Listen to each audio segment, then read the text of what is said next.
toi aussi, David Aïe, Bernard. aïe, aïe. Vous avez ça en Aïe, commun, aïe, aïe. Marie-Lise et toi, Seigneur, hein, mais d'être réconfortant.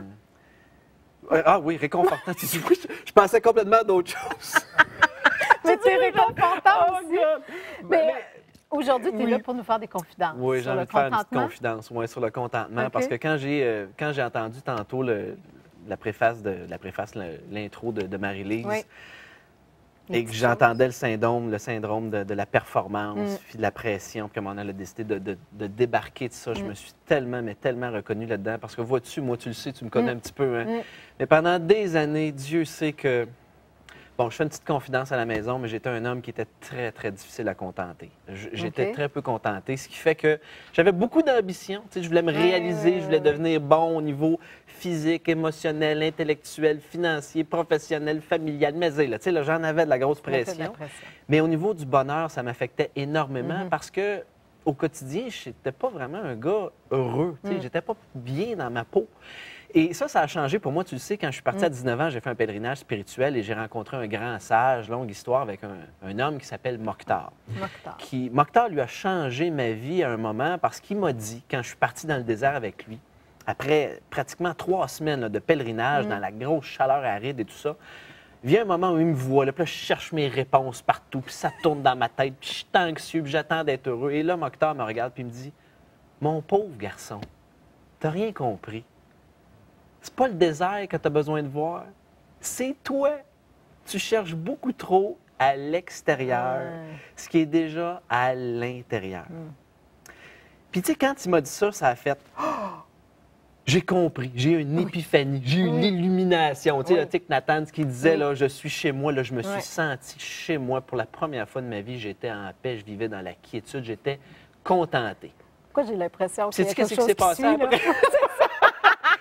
Puis On après le ça, sentait venir. je l'ai perdu. Mais oui, Je mais ça, l'ai c'est la perdu. vie, David. aussi. Exactement, parce que tu sais, aujourd'hui, on est dans une société qui nous conditionne à croire que le bonheur, il est à l'extérieur, tout le temps. Tu veux être heureux, bois ça, mange ça, porte ces vêtements-là, conduis cette voiture-là, vis dans ce quartier-là, puis là, tu vas être content.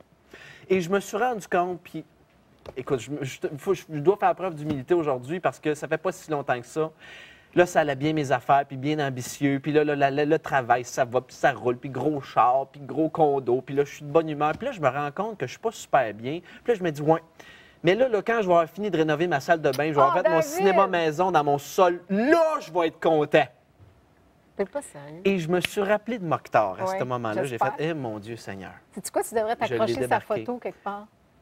De faire un ancrage, Peut-être bien, hein? te Peut-être. le Hein? rappeler. Peut-être Ben, que je devrais me coller ça dans mon miroir. C'est sûr que ça fait bizarre si quelqu'un rentre, par exemple. tu l'expliques, ça te donne une belle petite analogie à offrir. Oui. Alors, tout ça pour dire que, évidemment, depuis que j'ai revu cette photo-là de Mokhtar, j'ai commencé à retravailler sur l'art du contentement. Et j'ai développé 2-3 petits trucs que je vais partager vite avec vous autres. Premièrement, pour l'amour du ciel, je l'ai répété souvent, mais prenez le temps de ralentir. Prenez le temps de ralentir pour aller en dedans, voir c'est quoi le bonheur pour toi. Ouais. Qu'est-ce que tu attends pour être heureux? Ça te prend quoi? Arrête d'attendre à demain pour être heureux. Tu sais, Mark Fisher disait souvent, attends demain pour être malheureux. Oui. Moi, je dis plutôt, arrête d'attendre à demain pour être heureux. Tu sais, souvent, on se dit, ah, je vais être heureux quand si. Quand ça, quand je vais avoir ci, quand je vais avoir fait ça, quand ça va se passer. Mais ça, ce n'est qu'illusion. Effectivement. Tout ce qui existe, c'est le moment présent. Donc, fais-toi une priorité de ralentir puis clarifier c'est quoi que tu as besoin pour être heureux. Deuxième chose, refuse de te comparer.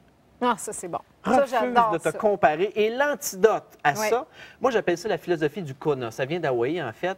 Et quand tu vois quelqu'un qui a une opportunité, un événement, une relation que tu aimerais avoir dans ta vie que tu n'as pas, plutôt que de dire « Oh oui, maudit, moi, je ne l'ai pas », bénis-le. Ah. Dis « Tu Wow! sais comment j'adore ça. Je te souhaite le plus grand des bonheurs à vivre ça. Continue d'être dans cette énergie-là. » Et ça, ce que ça va faire, c'est que ça t'amène littéralement une connexion avec en haut, avec le divin. Puis ce que tu reconnais et béni chez les autres, tu l'attires encore plus dans ta vie. Aristote, il disait, en terminant. Attends, je vais même te le lire, là, je l'ai noté ici, là, bouge pas. On dirait qu'on a un petit blanc, là.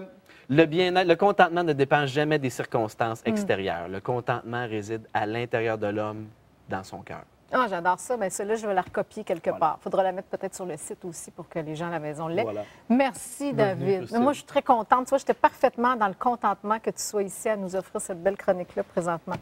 Il n'y avait pas besoin de davantage.